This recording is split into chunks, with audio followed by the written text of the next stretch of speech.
Hello everyone, today I'll show you two useful settings related to clearing your memory. Specifically, the caches your apps collect and of course, primarily affect the performance of all your apps. Yeturi, if your apps get too clogged with cache, they slow down.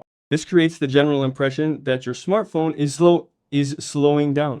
Plus, of course, your internal memory gets clogged, meaning it becomes smaller. And in general, the cache affects not only the performance of the entire system, but also specifically the tracking of certain actions. Every website you visit through any browser, even if you're simply searching for information, the saved key cache then sends its data to the source key duni through duns bases belonging to the specific dun pliskaki the ons imposmos delika using. And of course, you can't even imagine what they might do with this data. At the very least, you'll get a lot of ads. I'll tell you all about it now. Be sure to give the video a like, subscribe to the channel, and share with your friends. Look, if you really need to clean up your memory to free up a lot of space, then watch mga videos on this topic. Now I'm going to talk about the deep cleaning that keeps your smartphone running smoothly and quickly. And not just the phone, but all your apps will run smoothly and without any lag. The first thing you need to do is find an empty space on the screen where you don't have any apps. Tap like this and a menu like this will open. Tap widgets and find this little green broom.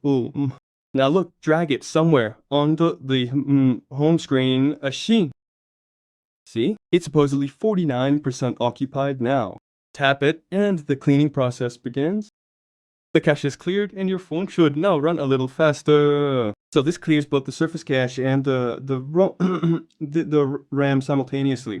Next, the second useful thing you can do is go to the standard settings and scroll through them until you find the battery section on top. Go there. Now scroll through and find additional features. And here you'll find the clear memory function. It'll be disabled in all of them, you see? It's always on. I recommend setting it to the maximum value. By the way, let me know what value you have here and on which smartphones. For example, I have it set to 1 minute, 5 minutes, 7 minutes, 10 minutes, and 30 minutes. Does anyone have it set to more than 30 minutes? Personally, I'd set it to 30 minutes or more. That is, if it's set to 1 or 2 hours, I'd even set it to 1 or 2 hours. Yeah. Most of the time I don't have that choice, I set it to every 30 minutes. So we don't really have to access the memory anymore, and our memory will be automatically cleared every 30 minutes. This type of cleaning won't free up much memory, of course, but it will improve your system's performance by preventing the accumulation of junk that can accumulate. No.